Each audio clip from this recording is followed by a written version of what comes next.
Bapak Ibu, izinkan saya untuk mendiseminasikan tentang pemahaman dan pengalaman penerapan budaya positif. Saya Ibu Martina, saya calon guru penggerak angkatan 10 ya, dari Provinsi DKI Jakarta. Sebab itu kali ini kita akan memahami lebih jauh lagi tentang budaya positif yang memang harus belajar sedikit demi sedikit untuk kita terapkan di sekolah kita ya Bapak Ibu ya. Nah, apa aja sih yang ada di dalam budaya positif yang memang harus ada di mindset kita ya? Pertama, satu, perubahan paradigma baru ya. Kedua, yaitu disiplin positif. Ketiga, kebutuhan dasar manusia. Keempat, motivasi perilaku manusia. 5, posisi kontrol restitusi. 6, keyakinan kelas. Dan ada nomor 7, segitiga restitusi. Ini adalah beberapa hal yang ada di dalam penerapan budaya positif. Ya, next Pak. Ya, Bapak Ibu, yang pertama kita akan berbicara tentang yang pertama, perubahan paradigma baru. Apa sih perubahan paradigma baru itu? Perubahan paradigma baru itu adalah pembelajaran dengan paradigma baru dirancang berdasarkan prinsip pembelajaran berdiferensiasi sehingga setiap siswa belajar sesuai dengan kebutuhan dari tahap perkembangannya untuk mewujudkan profil pelajar Pancasila. Jadi maksudnya siswa itu kan sifatnya unik ya Bapak Ibu ya. Kita juga manusia itu semuanya bersifat unik ya. Jadi nggak mungkin dalam satu metode pembelajaran misalnya pembelajaran tersebut itu langsung bisa diterapkan untuk semua siswa, tidak bisa.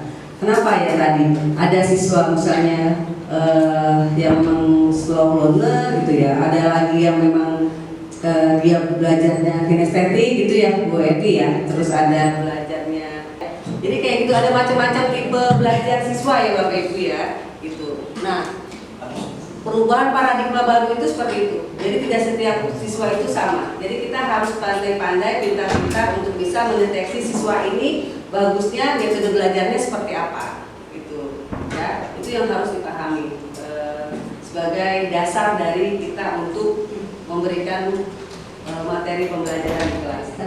Ya, Bapak Ibu, kembali ke kita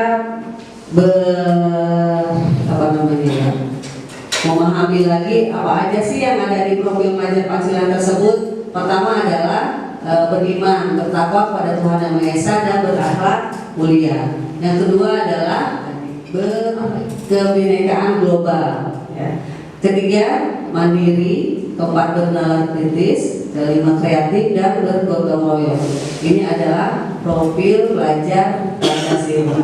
Yang kelima ini itu sudah harus ada dalam karakter siswa kita. Begitu ya Bapak Ibu ya.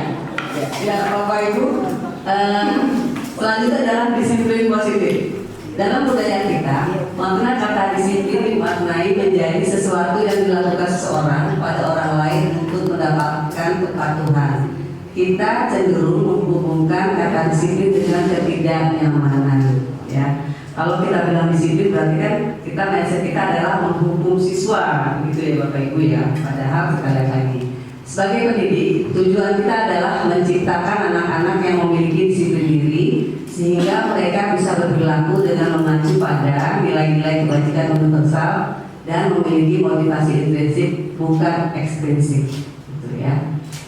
Disiplin positif merupakan salah satu cara penerapan disiplin yang bertujuan untuk menumbuhkan kesadaran serta memperdayakan anak untuk melakukan sesuatu tanpa serbokan, ancaman maupun hukuman. Jadi disiplin positif ini lebih kepada motivasi di dalam diri siswa, gitu ya, tanpa dia takut gitu, dapat ancaman, dapat hukuman dan segala macam. Nah inilah ya yang akan mungkin kita akan cari metodenya gimana sih untuk bisa menerapkannya di sekolah kita. Selanjutnya Pak Dani. Ya, Bapak Ibu, ini ada 5 kebutuhan dasar manusia. Pertama, bertahan hidup. Ya, kalau kebutuhan dasar manusia berarti semuanya Bapak Ibu ya. Kedua, penguasaan. Ketiga, kasih sayang dan rasa terima. Keempat, kebebasan. Dan kelima, kesenangan. Nah, 5 kebutuhan dasar hidup, kebutuhan dasar manusia ini semua dipunyai oleh kita. Gitu. Nah, karena kita tahu nih kita punya 5 dasar kebutuhan manusia yang memang kita juga perlu butuh itu. Nah, ini juga yang harus, paradigma ini juga yang harus kita indikan ke siswa bahwa mereka juga sama butuh kesenangan, butuh kepuasan, butuh kebebasan gitu. Tapi bukan berarti tanpa aturan, tetap harus ada aturannya. Ya, selanjutnya Pak. Nah, ini kebutuhan dasar manusia. 1, menghindari ketidaknyamanan dan hukuman. Ya, murid melakukan disiplin diri karena dia takut dihukum. Ini merupakan motivasi ekstrinsik. Kenapa disebut ekstrinsik? Dwi. Ada tekanan. Iya, karena ada tekanan dari Iya, karena ada dari luar ya, mengintervensi gitu ya. Jadi dia itu nggak sadar diri gitu. Takut nih, takut dihukum. Berangkat harus berangkat pagi nih, takut dihukum gitu.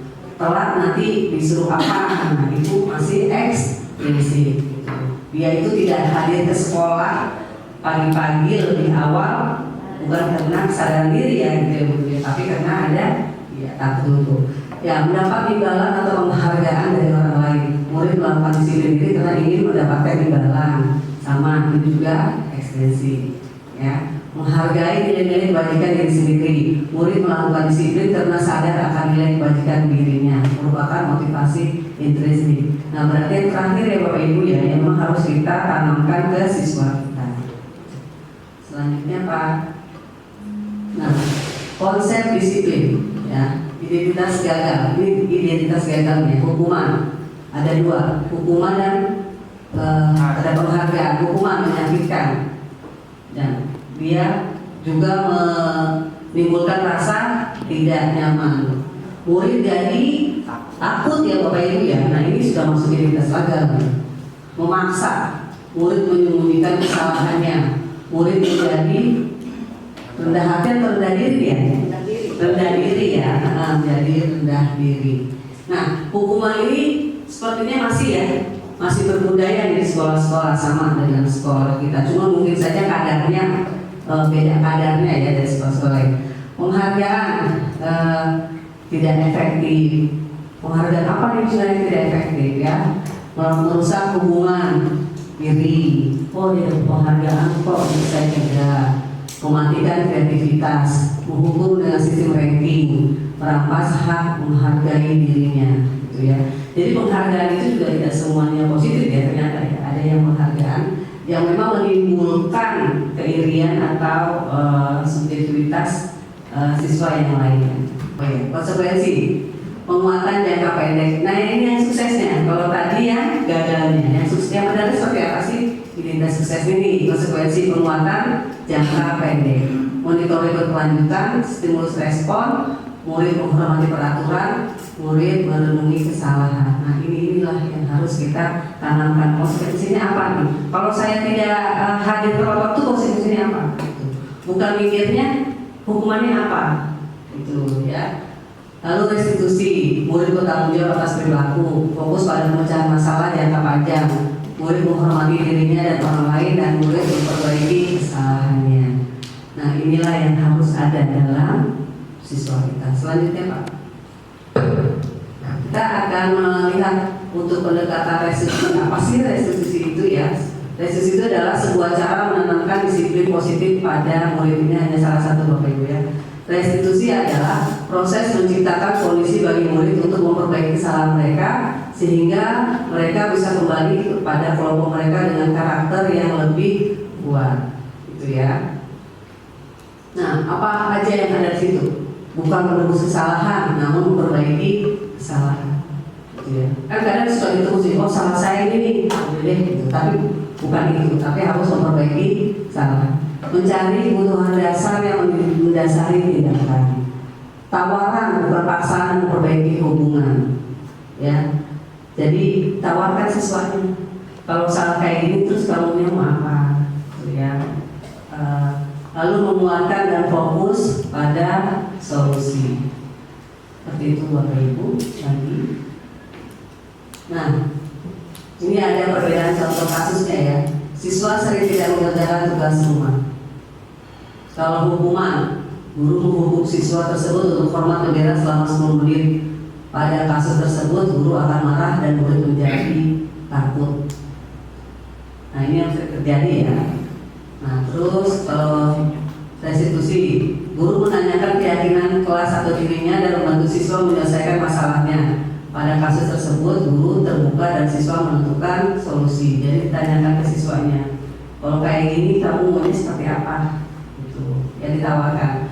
Guru memberikan konsekuensi untuk mengerjakan PR saat istirahat atau dikerjakan sebanyak 3 kali lipat. Pada kasus tersebut, guru bisa tegas dan siswa menghormati peraturannya. Jadi kalau konsekuensi ini ada setelah kita bersepakat di kelas, gitu ya. Jangan ujuk-ujuk ada nih, gitu ya.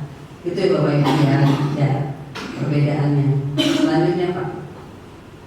Nah, Bapak Ibu, ada 5 posisi kontrol restitusi. 1, guru sebagai penghukum. 2, membuat rasa bersalah. 3, guru sebagai teman, sebagai 4 sebagai pemantau, dan 5 sebagai manajer. Gitu ya. Apa aja sih ini perbedaannya? Nah, ada 5 posisi kontrol guru ya. Nah, ini sebagai penghukum. Seorang penghukum biasanya menggunakan hukuman fisik maupun verbal. Orang-orang yang menjalankan posisi penghukum senantiasa mengatakan bahwa sekolah memerlukan sistem atau alat yang dapat lebih menekan murid-murid lebih dalam lagi. Guru-guru yang menerapkan posisi penghukum akan berkata, patuhi aturan saya atau diawasi. Kamu selalu saja salah. Pasti selalu kamu yang terakhir selesai, terakhir kelar. Nah, yang kayak gini nih. Ternyata kata-kata kayak begini ini adalah ciri kita sebagai guru penghukum, gitu ya. Selanjutnya Pak, hasilnya apa kalau misalnya tidak jadi guru penghukum? Hasilnya murid ya kemungkinan akan marah dan dendam atau bersifat agresif. Bisa jadi sesudah kembali duduk, murid tersebut akan mencoret-coret bukunya atau meja tulisnya. Lebih buruk lagi, sepulang sekolah murid melihat motor bapak ibu guru dan akan menggores kendaraan tersebut dengan paku. Kenapa? Karena dia merasa apa ya? Dendam. Harga dirinya ya Pak, misalnya ya, harga dirinya dipermalukan, gitu ya. Apalagi saya menghukumnya sambil teriak-teriak, gitu ya. Tadi ya Bapak Ibu ya, 5 kebutuhan dasar manusia ya, butuh kasih sayang di antaranya ya. Selanjutnya Pak, membuat rasa bersalah atau malu. Pada posisi ini guru akan bersuara lebih lembut.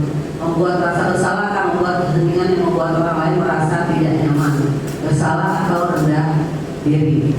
Kata-katanya apa saja nih kalau kita sebagai posisi membuat rasa bersalah? Ibu sangat kecewa sekali dengan kamu. Berapa kali Bapak harus beritahu kamu ya? Atau gimana coba kalau orang tua kamu tahu kamu berbuat begini? Nah, ini kata-kata, contoh kata-katanya. Oke, selanjutnya Pak. Nah, hasilnya apa kalau kita seperti itu? Murid akan merasa bersalah.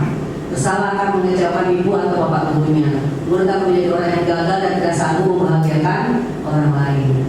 Kadangkala sikap sepertinya lebih berbahaya dari sikap menghukum, karena emosi akan tertanam rapat di dalam murid menahan perasaan. Tidak seperti murid dengan guru menghukum, di mana murid bisa menumpahkan amarahnya walaupun dengan cara negatif. Murid tertekan seperti nilai yang tiba-tiba bisa memutus amarahnya dan bisa menyakiti diri sendiri ataupun orang lain. Jadi juga nggak bagus Bapak Ibu ya. Padahal cuma lembut ya. Kalau penghukum kan tadi kasar gitu, musuh kasar, keras gitu ya. Kamu ini gimana, nggak bisa, kamu lagi kalau penghukum. Tapi kalau misalnya yang ini lebih lembut, tapi ternyata lembut itu kalau kata-katanya lembut lebih ke hati. Ya. Akhirnya apa? Jadi pendendam. Dipendam, kesel nih sama guru ini, dipendam gitu. Lama-lama bisa meledak ya, gitu. Lalu yang ketiga ya, selanjutnya. Nah, kalau ini guru memposisikan diri sebagai teman.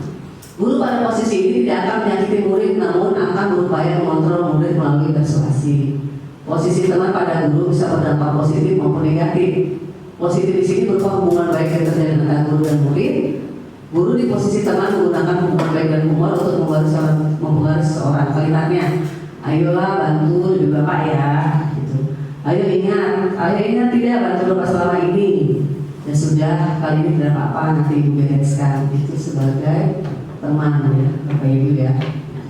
Jadi lebih apa ya, lebih humanis ya. Tapi tetap aja ya, bisa berdampak positif atau negatif. Ya hasilnya apa? Hasilnya apa? Murid akan merasa senang dan akrab dengan guru. Ini termasuk dampak yang positif. Hanya saja sisi negatifnya murid menjadi bergantung dengan gurunya. Gitu, ya. Bila ada masalah, dia merasa bisa mengandalkan gurunya untuk membantunya. Akibat dari posisi ini hanya akan berbuat sesuatu bila yang menyuruh adalah guru tersebut dan belum tentu berlaku yang sama dengan guru atau orang lain. Jadi negatifnya juga ada banget ya Bapak Ibu ya. Karena dia udah ngerasa nyaman sama satu guru ini. Kenapa? Karena dia ngerasa oh cuma ibu ini nih yang membela saya. Gitu. Kalau yang lain enggak, akhirnya ketergantungan dengan guru yang tadi bersifat sebagai teman. Gitu. Jadi kalau misalnya ada guru yang tegas ya atau galak dikit, dia langsung menggantikan dengan guru yang merasa jadi teman gitu ya. Dan yang sisi negatif yang lebih parah kalau saya pikir adalah kalau kita memposisikan sebagai teman selalu jadi teman, apa mungkin saja murid jadi tidak hormat sama kita ya, atau bahasa jadi melunjak gitu sama kita, tidak menghargai kita lagi. Itu kalau memang istilahnya kita benar-benar dalam setiap hari sebagai teman, tidak bisa memposisikan diri kita sebagai guru, selalu jadi teman gitu ya. Ya selanjutnya Pak. Nah, sebagai memantau berarti mengawasi. Pada saat kita mengawasi, kita bertanggung jawab atas perilaku orang yang kita awasi. Posisi pemantau berdasarkan peraturan dan konsekuensi. Dengan menggunakan sanksi konsekuensi, kita dapat memisahkan hubungan pribadi dengan murid. Kalimatnya, ayo peraturannya apa? Jadi kalau ada yang salah ditanya, apa yang telah kamu lakukan? Sanksi atau konsekuensinya apa nih kalau kamu melakukan hal tersebut gitu ya? Ya hasilnya Pak. Hasilnya, siswa dapat mengerjakan sesuatu jika hanya dipantau oleh guru. Tapi kalau nggak dipantau, tidak ada dia, gitu ya.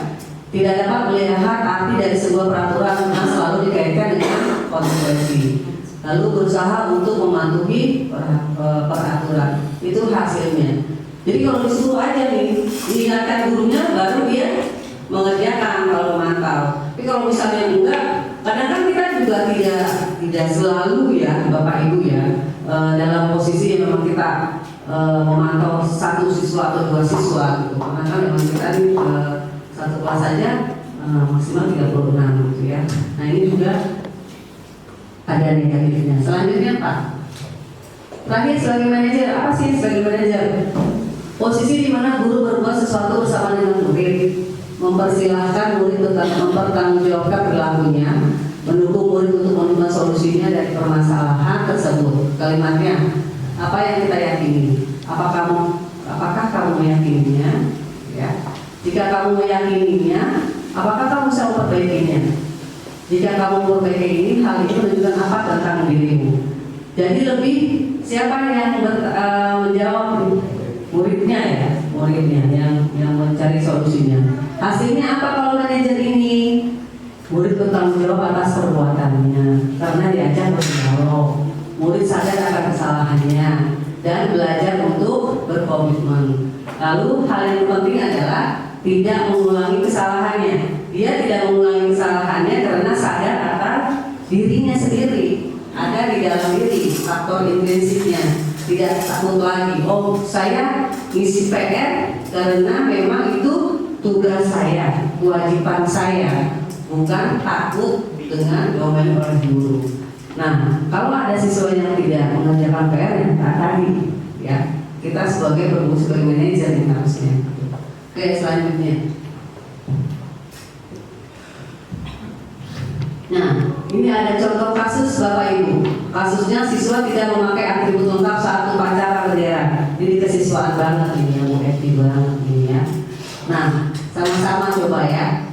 Nih, kalau sebagai pemukul, dia ngomongnya patuhi aturan sekolah lalu berdiri di depan barisan. Bukunya suruh berdiri.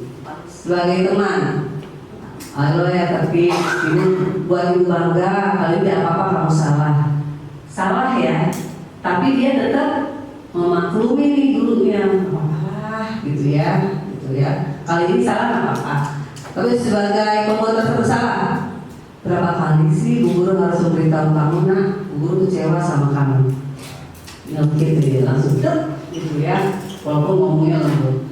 Memantau, ayo kamu sudah melanggar, apa peraturan konsekuensinya, gitu. Tapi tidak ada dialog. Tapi kalau sebagai manajer, kamu tahu nggak kesalahan kamu? Kira-kira bagaimana kamu akan mengurangi kesalahan ini, gitu, ya. Nah, secara teori, ya, kita itu harus masuk ke dalam manajer. Tanya, kamu salahnya apa? Terus gimana sih cara kamu perbaikinya? Jadi solusinya itu bukan datang dari kita, tapi dari siswa. Ketika dia sudah memberikan konsekuensi, sudah memberikan solusi untuk diri sendiri, maka dia harus berkonsekuensi. Ya, itu ya Bapak Ibu secara contohnya ya. Ya, selanjutnya. Nah, ini contoh kasusnya nih. Coba dibaca, tolong dibaca Pak Miswan dan dibaca. Sabrina hari itu bangun terlambat dan terburu-buru sampai di sekolah.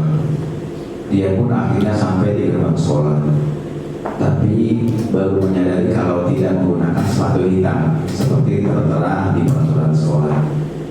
Di depan pintu kelas, Bapak Lukman memperhatikan sepatu Sabrina yang berwarna coklat. Sabrina berusaha menjelaskan bahwa dia terburu-buru dan salah mengenakan sepatu. Pak Lukman menyalahkan Sabrina. Apa peraturan sekolah tentang seragam warna sepatu? Sabrina menjawab, sudah mengetahui sepatu harus berwarna hitam, namun terburu-buru dan salah mengenakan sepatu. Selain tidak mungkin kembali pulang karena rumahnya jauh sekali. Pak Lukman tetap bersikeras pada peraturan yang berlaku dan mengatakan, ya sudah, kamu sudah melanggar peraturan sekolah. Kamu salah, sudah terlambat, salah pula warna sepatunya. Segera buka sepatumu kalau tidak bisa mengenakan warna sepatu sesuai peraturan.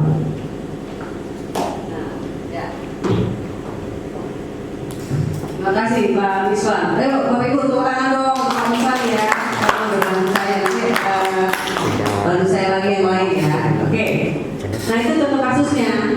Ada siswa yang tidak memakai sepatu warna hitam. Coba dilihat, Pak. Oh ada lanjutannya. Saya mau baca lanjutannya baru saya. Oh Bu Dwi, coba Bu Dwi. Ya boleh berdiri. Sabrina meminta maaf dan memohon kembali kepada Pak Lukman agar tetap dapat mengenakan sepatunya dan berjanji tidak akan mengulang kesalahannya. Namun Pak Lukman tidak mau tahu. Tidak, kamu telah melanggar peraturan sekolah. Kalau tidak sanggup ambil sepatu di rumah atau diantarkan sepatu ke sekolah, ya sudah, kamu tidak bersepatu saja seharian di sekolah. Sekarang coba sepatumu dan silakan belajar tanpa sepatu seharian. Sabrina pun dengan berat hati mencoba sepatunya dan memberikan kepada Pak Lukman seharian. Dan dia tidak berani pergi ke sekolah karena malu dan lebih banyak berdiam diri di kelas tanpa alas sepatu. Ya. Oke, kita lagi untuk Bu Dwi. Terima kasih Ibu Dwi udah bantu saya. Ya, lanjut Pak. Nah, pertanyaannya. Dalam kasus di atas, sikap posisi apakah yang diambil oleh Pak Lukman? Coba kita diskusi. Kira-kira apa Bu Eti? Hukuman ya? Penghukum. Terus apa lagi? Ada lagi ya? Melanggar peraturan. Ada lagi? Sebagai apa posisinya? Sebagai penghukum, membuat rasa bersalah, manajer. Kalau pembuat rasa bersalah ada hukumannya enggak? ini ada hukuman nih, ada disuruh copot sepatunya, akhirnya dia malu dan enggak. Berarti lebih tepat mana nih? Penghukum atau pemberi rasa bersalah? Penghukum. Ciri khas penghukum adalah jelas hukumannya, gitu ya. Saya coba Ibu ya. Bila Bapak lupa mengambil posisi seorang manajer, apa sih yang katakannya? Coba Bapak Ibu, apa yang katakannya kira-kira? Kalau manajer kan menanyakan, lalu solusinya dari siswanya nih, dari muridnya. Kira-kira apa? Coba. Ayo Sabrina, beli kali. Apa Pak? Ayo Sabrina, coba lihat sepatumu. Kamu pakai sepatu warna apa? Terus kalau dia Sabrina yang sudah menjawab, dijawab lagi. Kamu kan tahu konsekuensinya. Bagaimana harus bersepatu di sini warna. Peraturan sepatu kita, betul. Terus? Ya mungkin jadi membuat Sabrinanya menyadari diri bahwa dia melakukan kesalahan. Iya, terus tadi ngomong apa Pak Musa? Pak Puri. Apa nih yang tadi ya? Ya, apa yang akan kamu lakukan atas nama buat? Terus apa lagi? Apa yang bagaimana memperbaikinya? Apa kamu yakin bahwa perbuatan kamu itu sudah menunjukkan hal yang baik? Coba cek ulang. Bisa langsung keyakinan dirinya ya. Ya, benar, bagus sekali. Terus apa lagi? Konsekuensinya. Terus apa sih yang kamu lakukan agar hal ini tidak terulang kembali? Ya, itu titik poinnya tuh. Kenapa?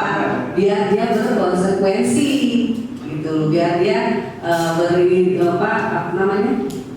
menentukan menyadari diri sendiri. Nah, nanti setelah dia ngomong ini, nanti ada konsekuensinya tuh. Ya, apa konsekuensinya? Tapi konsekuensinya itu memang kan dari dia sendiri, bukan dari kita dihukum. Kalau tadi kan waktu kamu coba besok mau kayak gini lagi ya, kayak gini. Itu ya Bapak Ibu ya, jelas nih ya perbedaannya. Oke, selanjutnya. Nah, kalau tadi itu kita sudah membicarakan tentang posisi kita sebagai ibu. Nah, di dalam kelas kita juga harus membuat suatu keyakinan kelas, ya, komitmen kelas ya, atau bisa juga dibilang kesepakatan kelas ya. Mengapa keyakinan kelas? Mengapa tidak peraturan kelas saja? Keyakinan kelas adalah sesuatu yang diyakini bersama, yang berasal dari penyatuan pikiran untuk menjadi nilai-nilai kebaikan untuk diturunkan di kelas-kelas. Peraturan kelas bersifat kaku dan terikat sehingga anak merasa terkekang. Itu perbedaannya Bapak Ibu ya, keyakinan kelas. Keyakinan kelas itu semuanya dari siswa nih, menyatukan pikiran. Tapi kalau peraturan sudah langsung turun nih, ini peraturannya. Ya, kamu tinggal mengaplikasikannya, menjalankannya. Itu keyakinan kelas. Oke, selanjutnya Pak. Bagaimana pembentukan keyakinan kelas? Ya. Keyakinan kelas itu lebih abstrak dari peraturan. Lalu pernyataannya universal, ya, dan dibuat dalam bentuk positif. Jadi kalimat-kalimatnya kalimat positif, ringkas dan padat agar mudah diingat, sesuai dengan kondisi kelas dan melibatkan semua warga kelas, ya. Karena ini akan berkaitan juga dengan segitiga restitusi, ya. Ya, selanjutnya Pak. Ya, dalam penerapan program disiplin positif, hendaknya guru memiliki standar kepribadian, pedagogi, profesional dan sosial yang baik, sehingga guru mampu berefleksi pada posisi kontrolnya saat ini. Bagaimana menjadikan dirinya sebagai AMO, sebagai manajer, ya, yang menuntut murid-murid menjadi insan yang mandiri, merdeka dan bertanggung jawab. Ini ya kata kuncinya, mandiri, merdeka dan bertanggung jawab. Kenapa merdeka saja? Ya, ada merdeka, tidak hanya ada diikat dengan kata bertanggung jawab. Jadi tidak hanya asal merdeka, tapi tidak dia bisa seenaknya sendiri, gitu ya. Ya, selanjutnya ya itu saja yang bisa saya sampaikan untuk materi budaya disiplin ini. Semoga kita bisa menjadi guru yang lebih arif lagi dalam menghadapi murid ya. Satu hal lagi, bahwa setiap guru itu harus membuat keyakinan kelas di kelasnya masing-masing. Bukan hanya wali kelas saja ya Bapak Ibu ya, tapi juga guru mata pelajaran. Gitu ya. Wali kelas akan membuat keyakinan kelas secara general, secara umum. Gitu ya. Maunya apa lalu dirangkum. Nah, itu keyakinan kelas untuk dengan wali kelasnya. Tapi saya mengajar bahasa Indonesia, saya mengajar matematika, saya mengajar bahasa Jepang, saya mengajar agama, saya guru produktif nih. Nah, itu masing-masing kita punya nih keyakinan kelasnya, gitu ya. Oke, nah kesepakatan kelasnya gimana nih kalau saya mengajar? Kesepakatan kelasnya gimana nih kalau di bengkel, gitu ya Pak Wid ya, gitu ya. Nah, kesepakatan kelas inilah kalau yang wali kelas untuk ditempel.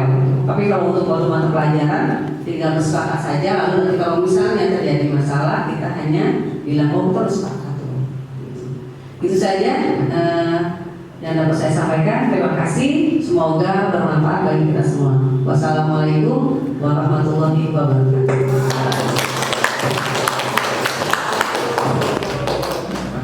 Singkirkan egomu, oh kawan, demi negeri ini. Jadilah Bismillahirrahmanirrahim. Assalamualaikum warahmatullahi wabarakatuh. Waalaikumsalam warahmatullahi wabarakatuh. Apa kabar nak? Alhamdulillah, Ibu. Baik. Masih semangat nggak? Masih. Tadi habis apa nih? Belajar komputer ya? Iya.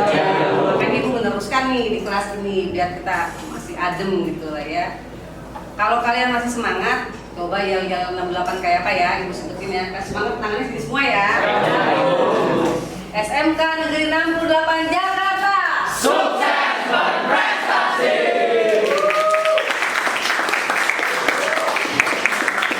Alhamdulillah, hebat ini ya. Pelajaran hari ini ya, kita harus punya yang namanya keyakinan kelas atau kesepakatan kelas. Keyakinan kelas itu seperti misalnya peraturan-peraturan yang ada di dalam kelas pada saat kalian belajar ya. Nah, ada perbedaan antara peraturan kelas dengan keyakinan kelas ya. Apa aja nih bedanya? Kalau peraturan kelas itu sudah langsung ditulis ya. Peraturan kelas 1, tidak boleh ngobrol. 2, tidak ini. Nah, itu sudah langsung ada.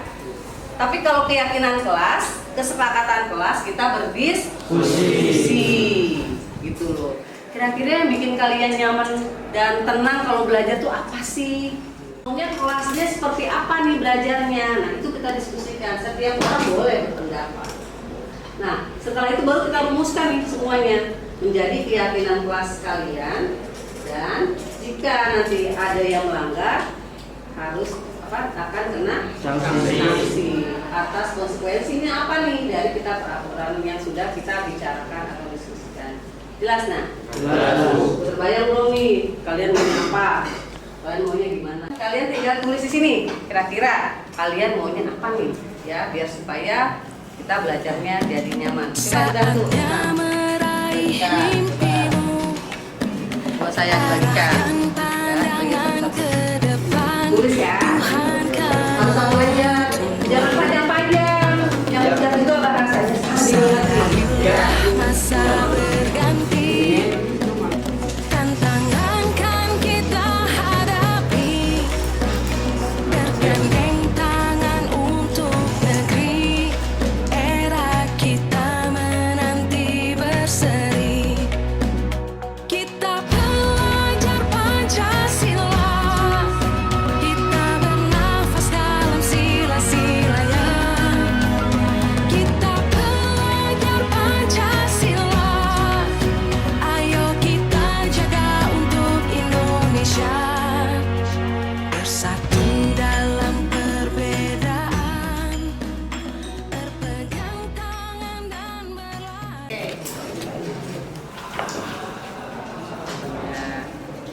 Kamu baca coba. Menurut kamu apa? Menjaga kebersihan kelas. Ya, menjaga kebersihan kelas. Oke, ada lagi, silahkan.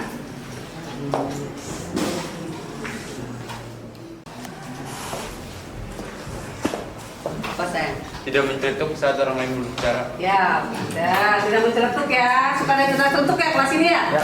Ada Bu. Apa sayang? Baca. Tidak pergi ke kantin saat pembelajaran berlangsung. Tidak apa? Pergi ke kantin saat pembelajaran. Oh, tidak ke kantin. Gitu. Setuju nggak tuh? Setuju. Ada lagi, ayo yang ingin berpendapat. Ada Bu. Oke, Bambang. Bambang. Tidak mencontek saat ulangan Bu. Ya, pintar. Setuju ya? Setuju. Ini yang namanya setuju ya. Tadi ya dibacakan. Jaga kebersihan, dilarang berisik. Ada lagi yang berpendapat? Yo. Sama, berarti sudah. Kalau sama diwakili apa nak? Baca nak. Membawa alat tulis masing-masing sendiri. Ya, membawa alat tulis masing-masing ya. Setuju? Setuju. Apa lagi? Coba bacakan aja. Gunakan fasilitas dengan bijak. Gunakan fasilitas dengan bijak. Sepakat gak tuh? Sini nah, coba.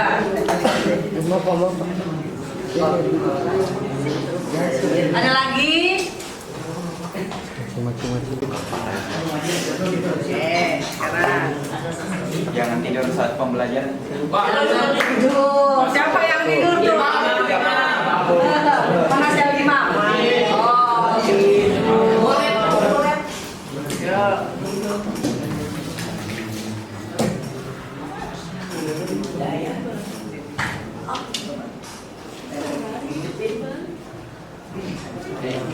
Apa?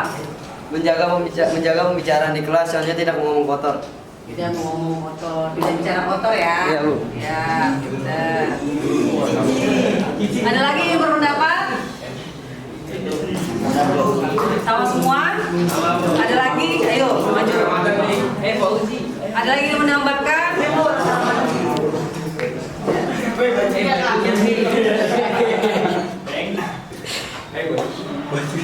Jangan membuli sesama teman kelas. Jangan bully. Ada bully nggak di kelas ini? Ada. No bully.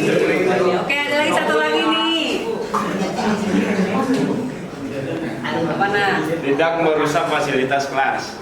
Tidak merusak fasilitas kelas. Tadi sama dengan yang tadi ya? Sama nggak tadi? Menggunakan fasilitas dengan bijak kayak tadi. Ada lagi yang mau ini? Oke. Tidak teriak ketika bermain game. Tidak teriak ketika bermain.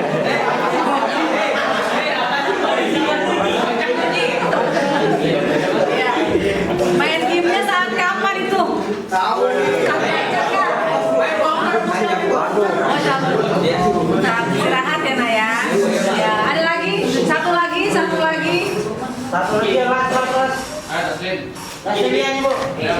Udah? Oke, satu lagi, baik, satu lagi. Oke, terakhir. Tidak boleh menghina sesama siswa atau siswi kelas. Oke, tidak boleh menghina sama teman gitu ya. Hampir sama dengan bullying nggak? Hampir. Tapi itu turunannya ya. Kalau bullying kan jelas ya nak. Sepakat dengan ini semua? Sepakat tuh. Ya. Nanti ini semua akan ditulis nih di chart ini ya. Kemudian nanti ditandatangani oleh ketua kelasnya. Alhamdulillah hari ini kita sudah selesai nih menyepakati berdiskusi tentang kesepakatan kelas ya. Intinya semua kesepakatan ini harus membuat kita nanti belajar lebih nyaman. Jelas ya nak ya? Ya. Itu saja untuk hari ini ya. Nanti kita akan teruskan dengan materi berikutnya. Ya. Assalamualaikum warahmatullahi wabarakatuh. Waalaikumsalam.